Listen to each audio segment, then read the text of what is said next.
Cielo con algunas nubes, muy poquitas. Mirá lo que debe ser amanecer en un lugar así, con ese cielo tan azul, con las sierras rodeando este lugar fantástico, lindo para hacer turismo. No le voy a decir a Silvana Varela que vaya a escalar a Sierra de la Ventana. No sé si hay... ¿Se puede? Ah, ¿se puede? En Tres Picos está, el pico más alto de la provincia de Buenos Aires está ahí. Mirá, no sabía. Sí, claro. Escúchame, después te voy a presentar a una prima mía que escaló el fin de semana pasado, no, el viernes pasado, no sé qué, ¿cómo se llama el monte que escaló mi prima? No, bueno, en África, el cerro más alto de África, la montaña más alta de África. Kilimanjaro. Es el Kilimanjaro. Mañana vamos a hablar con María Laura Broggi. Por favor, quiero conocerla. Vamos a. Después te la presento, Silvana. Bueno, así está esta hermosa mañana. ¿Verdad? En la localidad de Sierra de la Ventana. Quiero que vayamos a escuchar uno de los tramos del discurso del gobernador de la provincia de Buenos Aires, Axel Kicillof, que ayer habló, obviamente, exultante, muy cómodo, pero también tranquilo. Digo, también hay que reconocer que el gobernador ha tenido la humildad de, bueno, tener un discurso acorde a una situación crítica que está viviendo el país, pero también obviamente marcando que hay otro camino en el país, en el rumbo económico, en el rumbo social, y empezamos a recorrerlo. Esto fue lo que dijo Axel Kicillof tras el triunfo de Fuerza Patria a nivel provincial. Mirá. Dijimos que veníamos a funcionar ante esta política cruel y despiadada del gobierno nacional como un escudo, como una red para nuestro pueblo. Pero dijimos también que veníamos a demostrar que había otro camino posible y a construir una alternativa. Por eso digo que este es un triunfo de los bonaerenses para todo el país y este es un triunfo del peronismo para todos los argentinos y argentinas.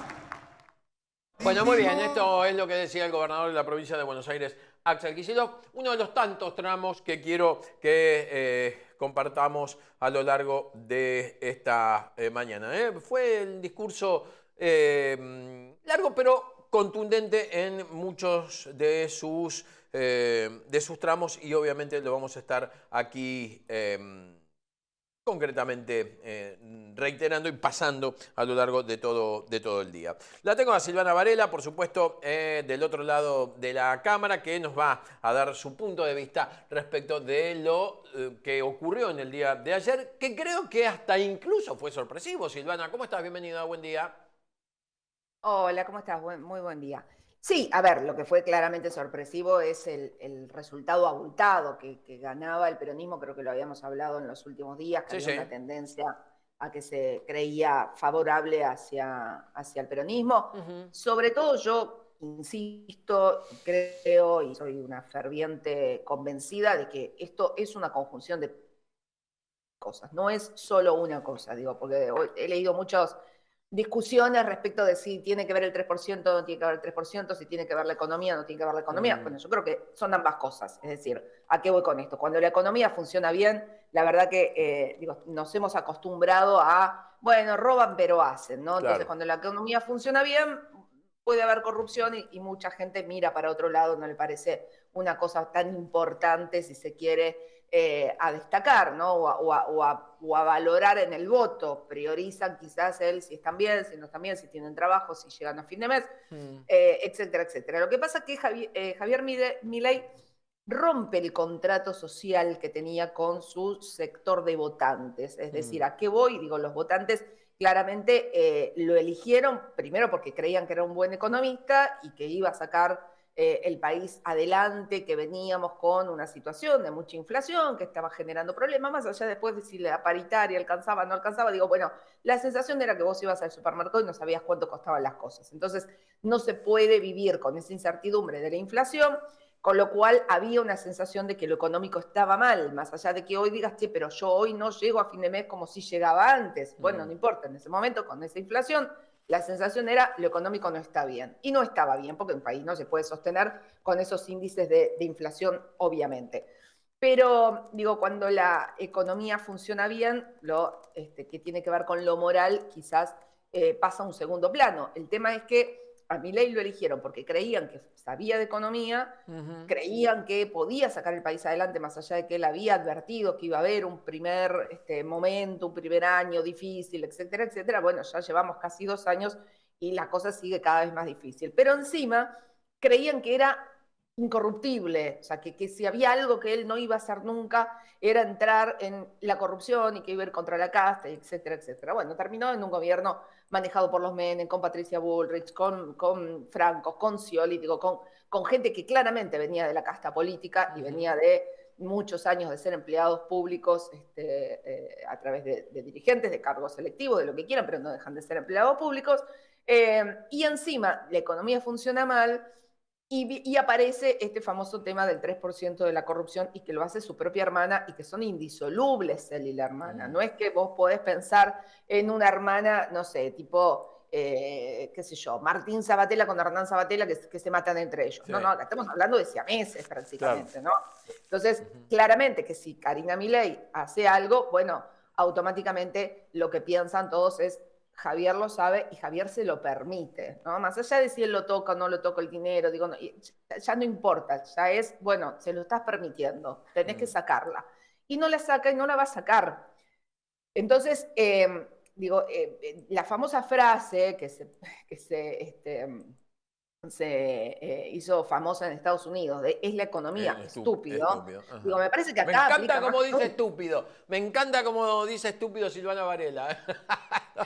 Es la economía, estúpido. Ahí, muy bien. Estúpido, o sea, con la S así, estúpido. O sea, es la economía, estúpido. O sea, no entendiste nada. Y ayer no entendió nada del mensaje Javier Milei. Porque lo primero que sale a decir en ese discurso, que iba a ser mucho más vehemente, que después se lo recortaron, que trató de decir, no, sí, yo entendí a las urnas, entonces entendí que hay un mensaje político, vamos a cambiar lo político. Vos decís, yo me quedé sorprendida, te soy sincera, porque 2 horas antes yo había estado como invitada en Canal 9, en la edición especial de Tele 9, para dar una opinión cortita, 10 minutos estuve ahí, y una de las cosas que me habían preguntado era cómo imaginaba yo que iba a reaccionar Milei respecto de, qué iba a hacer a partir de esto en cuanto a su rumbo.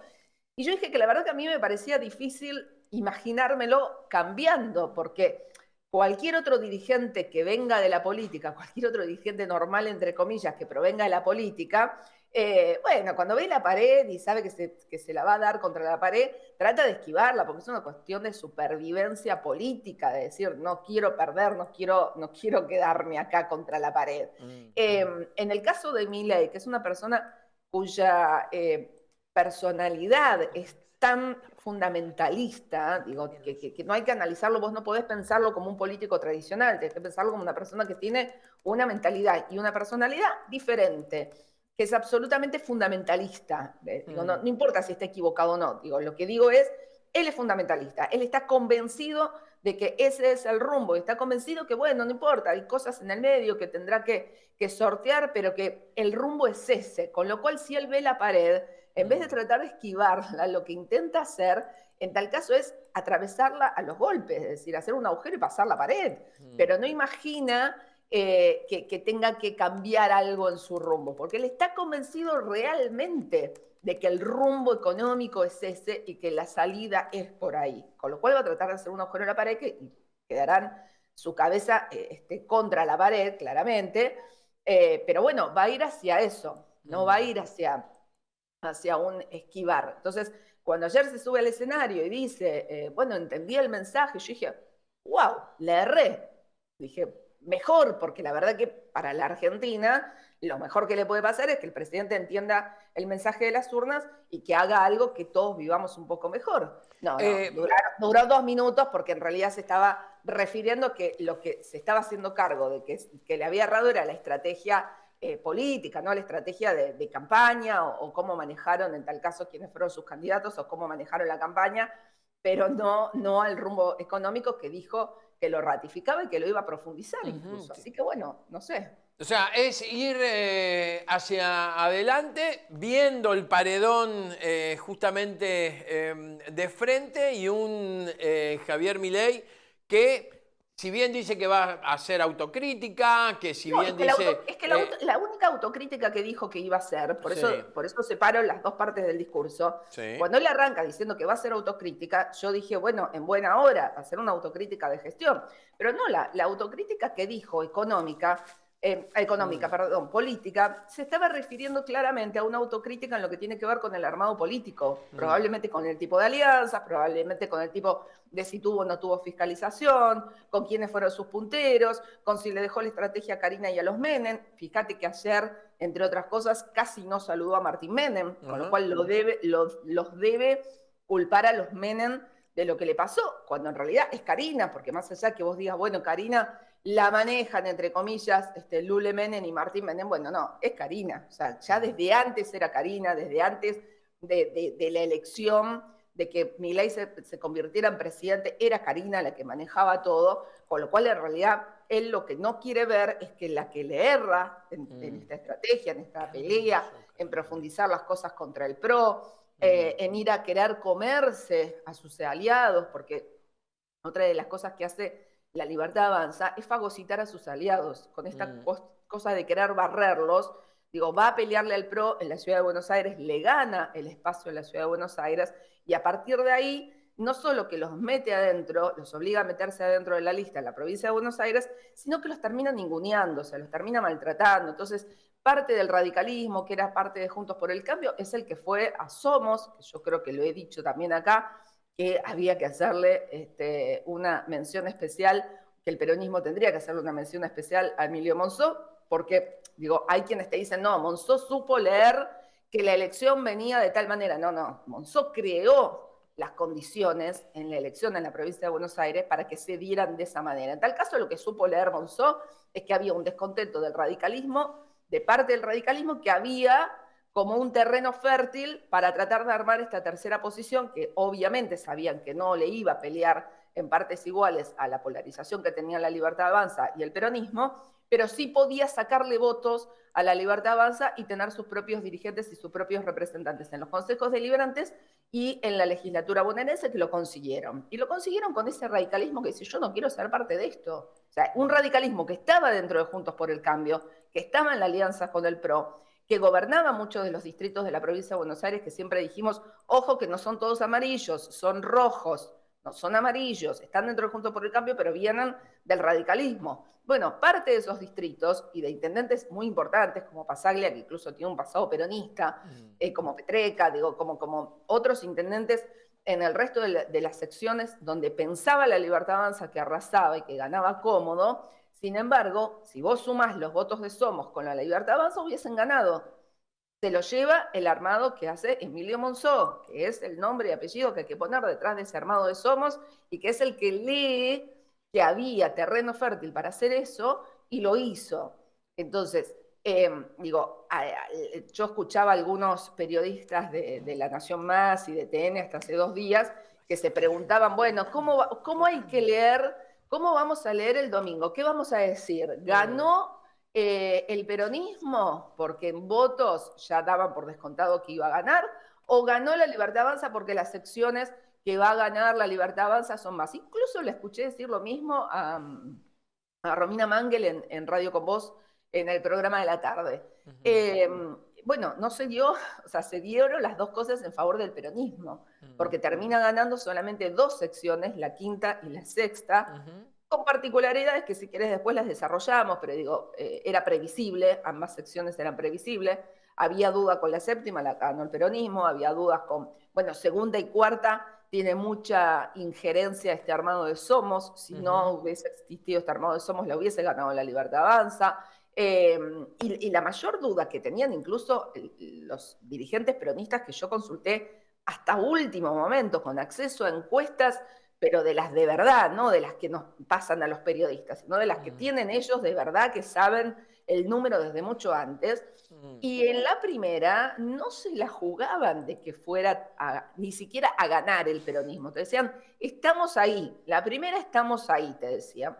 Ya ayer, en el transcurso de la tarde, un dirigente que suele tener muy buenas bocas de urna y que generalmente me pasa como viene el timing a mediados de la elección, me dijo, no lo puedo creer, estamos 7, 8 puntos arriba y estamos ganando la primera, y él se mostraba sorprendido. Es más, me dijo, después ya cuando estaba casi sobre el cierre del comicio, me dijo, parece que viene súper bien, si llegamos a 41 es excepcional, es paliza. A 41, me decía, ¿no? Imagínate, llegó a 47.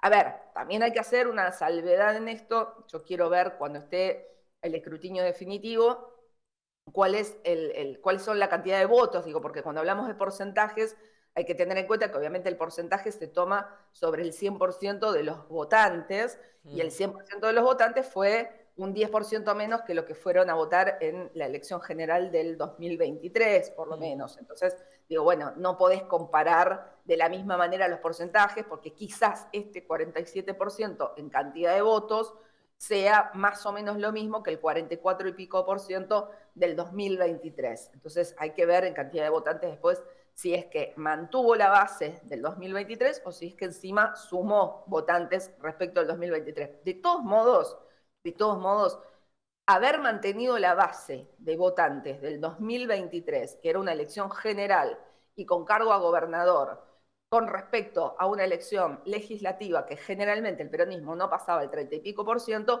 es una barbaridad. O sea, es enorme, enorme el triunfo que tuvo el peronismo en la provincia de Buenos Aires, y hay que remontarse a 2005 para encontrar un resultado similar, no solo en el que haya ganado el peronismo en una elección de medio término, que no ganaba desde entonces, sino también para pensar en una elección con mucha diferencia, y 2005 fue el arrastre de la boleta de Cristina Fernández de Kirchner como candidata a senadora nacional. O sea, hasta ahí hay que remontarse para encontrar una elección similar en la provincia de Buenos Aires de las legislativas, con lo cual, digo, me parece que es de una magnitud importante.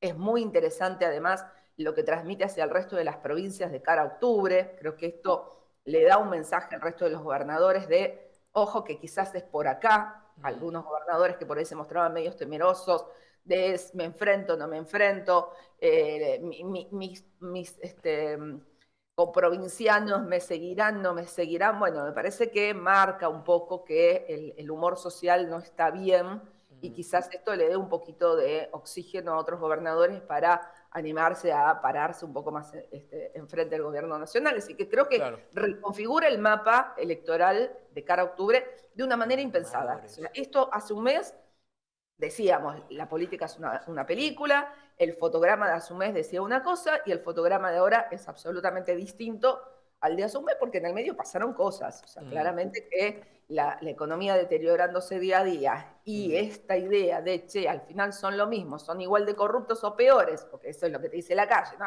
son todos iguales, son todos corruptos, son todos ladrones, pero encima con este no como. Claro. ¿No? Esta cosa de, bueno, si por lo menos comiera, miro para otro lado. Pero seguramente. Escuchá, antes de recorrer, hacer una repasada por los tuits de los gobernadores, quiero contarte que, a vos y a mucha gente que nos está mirando, por supuesto, que el dólar está subiendo. Las acciones se están derrumbando cerca de un 20%. Sí. En Nueva York, no acá. Y los bonos caen un 9%. Entonces, toda esta economía está atada con alambre, claramente. Sí, de todos modos, a ver, que iba a haber una reacción del mercado era claro, porque tampoco quiere decir que, digo, yo soy más cauta en esto, ¿no? Digo, no soy economista, no me quiero meter en el terreno de los economistas.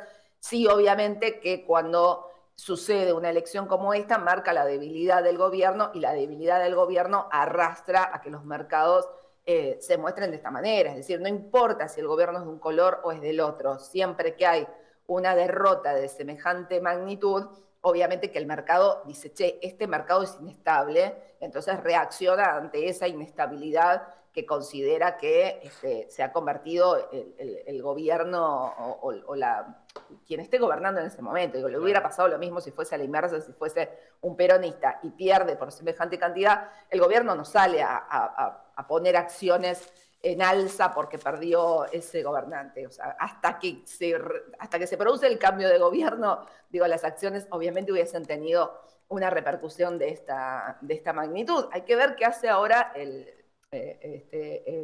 gobierno nacional respecto del dólar, porque ahí sí tiene un grave problema, que además tiene vencimientos en pesos en breves en esta semana, digo, tiene varias cosas que tiene que arreglar en términos económicos, pero además se le fue de la banda, o sea, ya el dólar no flotaba, esto de, no, el dólar flota, ya lo habían intervenido la semana pasada para sostenerlo previo a la elección.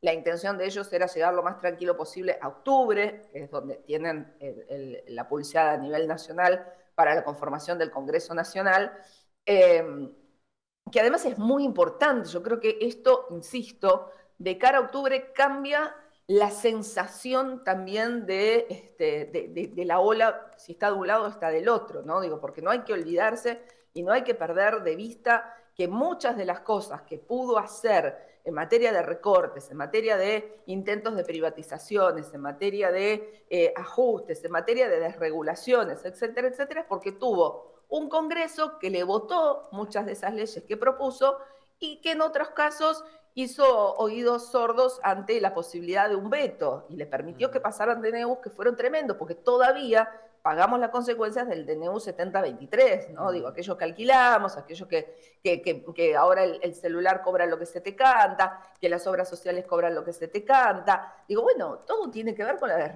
desregulación que permitió el famoso decreto DNU 7023, que el Congreso no le pudo voltear, que no quiso tampoco voltearle, no es que no pudo, no quiso, no tuvo los números suficientes.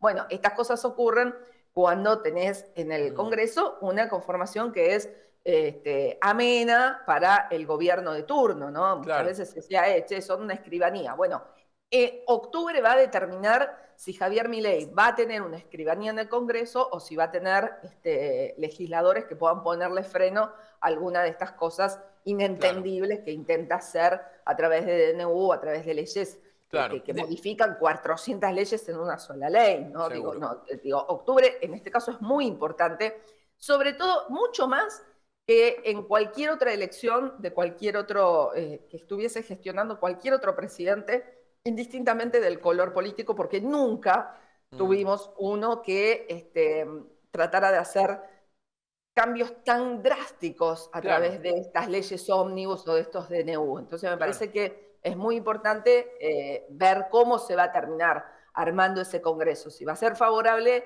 a que se profundice ese rumbo o si va a ser favorable a que se ponga un freno a ese rumbo. Seguramente. Déjame recorrer, Silvana, los tweets de algunos gobernadores y representantes de otras provincias que han hablado ayer a través de la red social X. Maxi Puyaro, en las sucesivas elecciones provinciales se advierte un claro llamado de atención que el gobierno nacional debe atender. Sin gestión no hay futuro. La gente no quiere más gritos, quiere hechos. Los argentinos queremos crecer y desarrollarnos con seguridad y en paz. Desde el interior productivo tenemos mucho para decir y sobre todo mucho para hacer. Dejemos atrás el pasado, el futuro es con producción, trabajo y transparencia. El futuro es con sentido común, los sueños de todos están allí. Bueno, no hace referencia directa al 3% de Karina, no hace referencia directa a un presidente Javier Milei que habla a los gritos, que insulta tanto a él como a sus trolls. Después,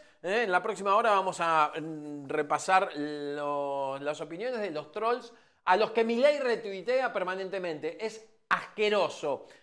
Así que si ustedes creen que Milei de septiembre a octubre va a cambiar porque se dio cuenta, no le crean. Claramente es una opereta. Habló más Martín Yarlora, gobernador de Córdoba. En las sucesivas elecciones provinciales se advierte un claro llamado de atención al que el gobierno nacional debe atender. Esto es lo mismo que dice, claro, son todos integrantes de esta nueva liga de gobernadores, ¿no? Desde el interior productivo, Provincias Unidas, es el partido que formaron los gobernadores, o algunos gobernadores, tiene mucho para decir y mucho para hacer. Es lo mismo. definitiva, que es lo que decía Maximiliano Puyaro, lo que decía Martín Yarlora. Ex gobernador de Córdoba, hablo de Schiaretti, Juan Schiaretti. Ningún gobierno puede ser exitoso si las familias no llegan a fin de mes. El verdadero éxito se mide en sueldos que alcancen, en salarios dignos que den tranquilidad en cada hogar. Hay un camino para no volver a frustrarnos. El comunicado que publica Juan Schiaretti lo firma Provincias Unidas. Claudio Vidal, gobernador de la provincia de Santa Cruz. Hoy los bonaerenses dieron un claro mensaje al gobierno nacional. Sin gestión no hay futuro, nuestra sociedad no quiere más gritos. Bueno, es lo mismo. Está bien, es lo mismo que dicen prácticamente los gobernadores afiliados allí a Provincias Unidas. Senador nacional Juan Mansur, ex gobernador de Tucumán. La contundente victoria del peronismo en las elecciones realizadas en la provincia de Buenos Aires representa un freno a la política de ajuste del gobierno nacional y al mismo tiempo nos compromete a seguir trabajando por la unidad de nuestro movimiento en todo el país. Es lo que dice el negro Mansur. Osvaldo Jaldo, actual gobernador de Tucumán. En Buenos Aires el pueblo habló con paz y con fuerza. Felicitamos al gobernador Axel Kicillof por un triunfo que ratifica el rumbo de su gestión y demuestra el respaldo de los bonaerenses a Fuerza Patria, poniendo un freno a las políticas del gobierno nacional.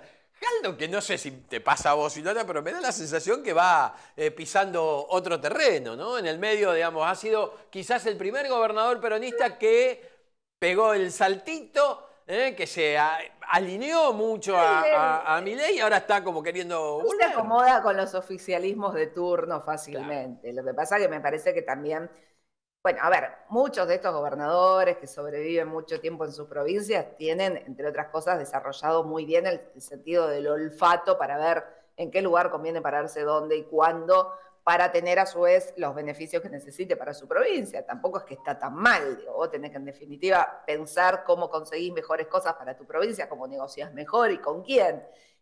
Quizás Jaldo lo que está viendo es que, bueno, que hay un fin de ciclo, por lo menos en términos de, no sé si fin de ciclo, quiere decir que ya se vaya a ir o que vaya a perder las siguientes elecciones. También recordemos que, presidentes peronistas, que digo, sin ir más lejos, Cristina ha perdido elecciones de medio término siendo presidenta y después ganó por mucho más en la elección general siguiente. Caso, por ejemplo, la de 2009, pierde 2009 la provincia de Buenos Aires. Está bien que ganó gran parte del país, pero pierde la de la provincia de Buenos Aires en 2009 con de Narváez y termina ganando por la mayor diferencia en 2011. O sea que tampoco es que quiere decir que automáticamente esto sea un cierre de ciclo, un fin de ciclo, que está acabado la posibilidad de una reelección de Milei o de continuidad de La Libertad Avanza. Sí quiere decir seguramente que, bueno, algo tiene que cambiar en su gestión. El tema acá, justamente, y vuelvo a lo mismo que decía al principio, es que no lo veo propenso a cambiar en su gestión. Ahí está el problema. Digo, más allá de que ahora va a venir un cambio de gabinete, porque además muchos de sus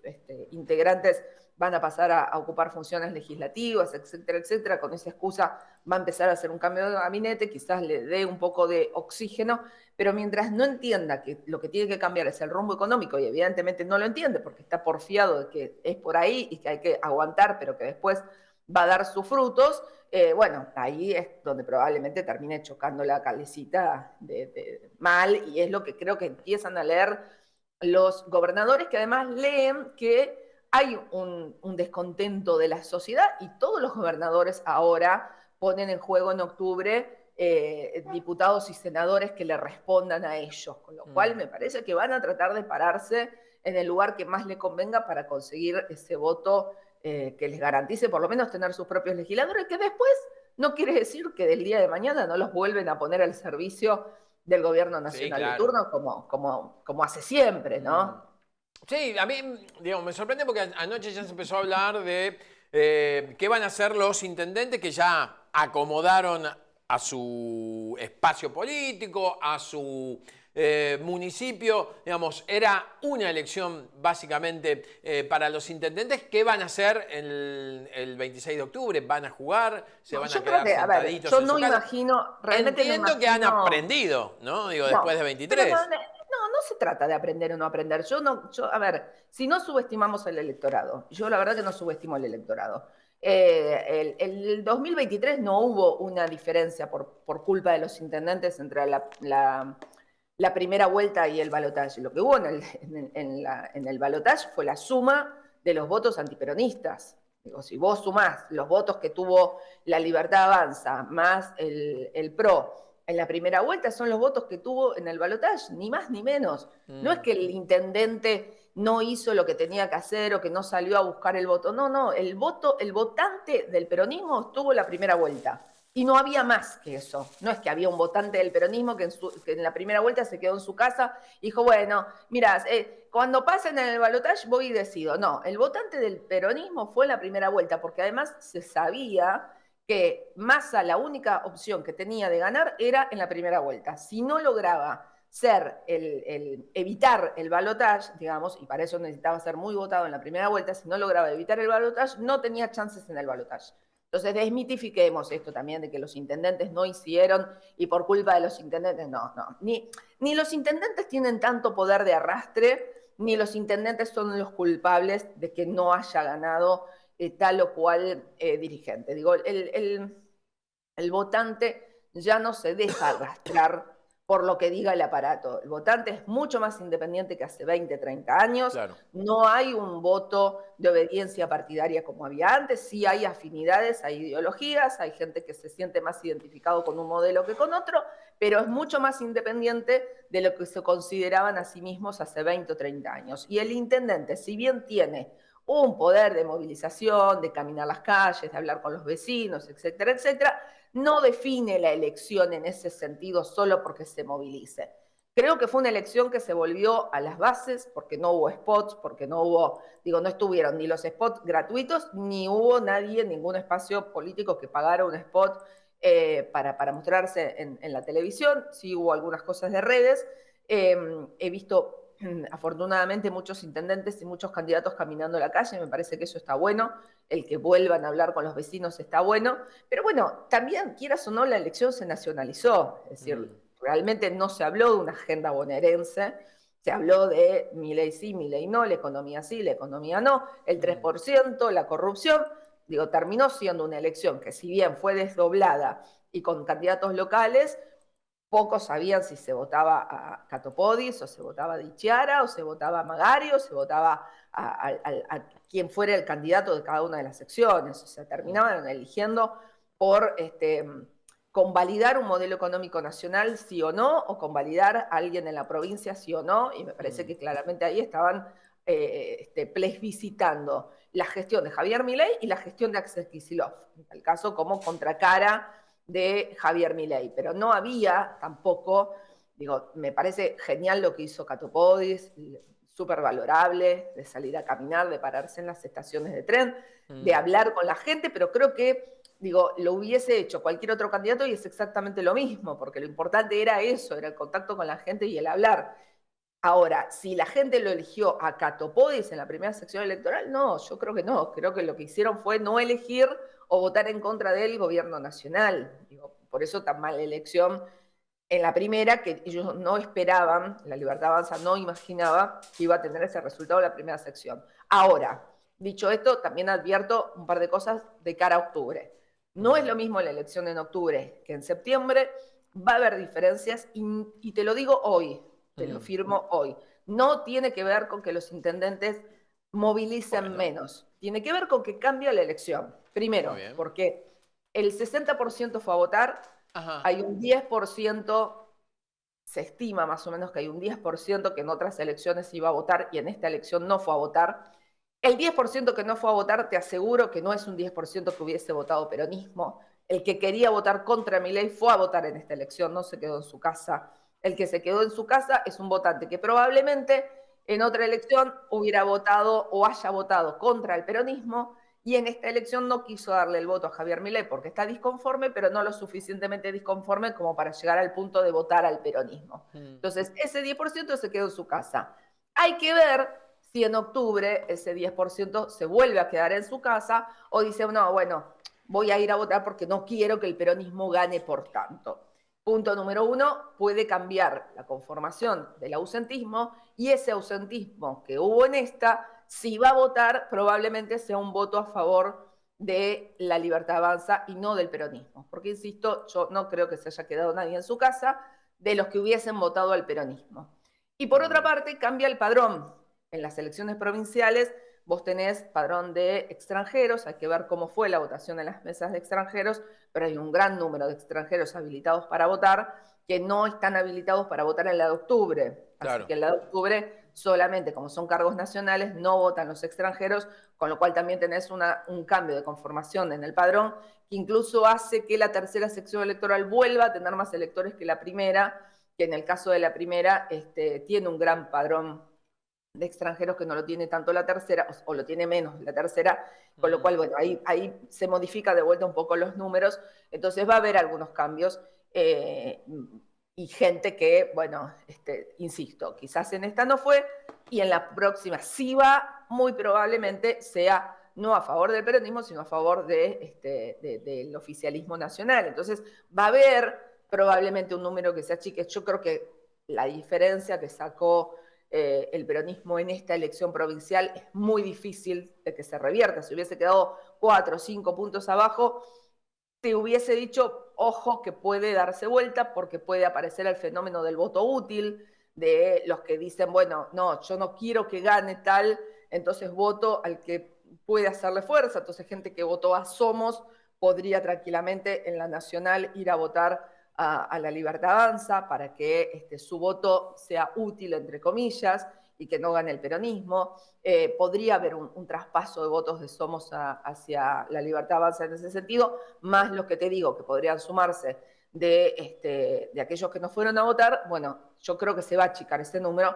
No creo que tenga suficiente fuerza como para dar vuelta a la elección, ¿no? Por lo menos en la provincia de Buenos Aires. No, yo hablo de la provincia de Buenos Aires, Claro. obviamente las otras provincias no podemos opinar porque Claro. no hubo paso, no hubo elecciones tampoco. Las elecciones anticipadas de las otras provincias fue hace bastante tiempo también, digo, no.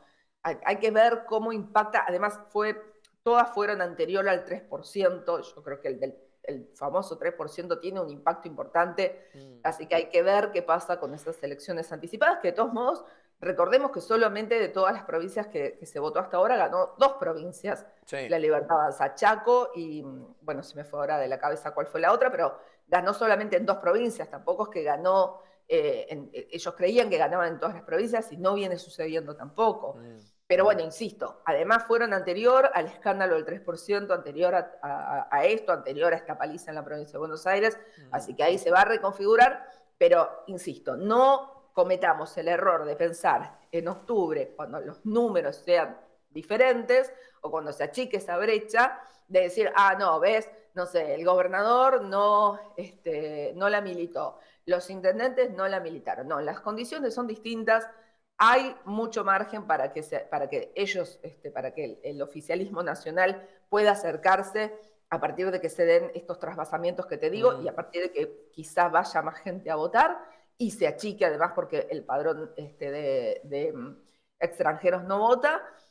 Bueno, ahí va a haber una reconfiguración que no tiene que ver con lo que hagan o dejen de hacer los intendentes. A mí me parece que además es tan fuerte esto que sucedió ayer, que independientemente de lo que hagan los intendentes, la gente, el votante que sí sabe y que va a seguir sabiendo que de acá a octubre hay una elección y bla, bla, bla, bla, bueno, va a ir a votar y va a elegir en función de lo que quiere elegir, ¿no? De lo que digan los intendentes. Está muy bien. Además, no imagino a ningún intendente, perdóname, no imagino a ningún intendente, ni al propio Kicillof, sacándole el hombro a esto porque van a querer, al contrario, seguir mostrando músculo. Obviamente, obviamente. Bueno, pero la pregunta surgió ayer en distintos ámbitos y era válido también preguntar la opinión. ¿Te parece? No sé si mañana cómo estarás o el miércoles, porque tenemos que analizar también lo que pasa a partir de ayer dentro de Fuerza Patria, dentro del peronismo, donde un comunicado del Partido Justicialista Nacional no lo nombra Kicillof, donde Cristina ayer es la primera que habla, por decirlo de alguna manera, en el acto de celebración, allí en la puerta del Teatro Argentino, donde no estuvo Máximo Kirchner acompañando a Kicillof, y ahí se abre. se quiera o no una interna, ya está abierta, pero bueno, se suponía que esto podía saldarlo. Así que vamos hablando durante el día. Me gustaría tener, porque este análisis me parece que va a ser a lo largo de toda la semana. Es muy grande la provincia de Buenos Aires y me gustaría tener tu opinión también. ¿Te parece? Hablamos mañana. Dale, te mando un beso. Gracias, Silvana.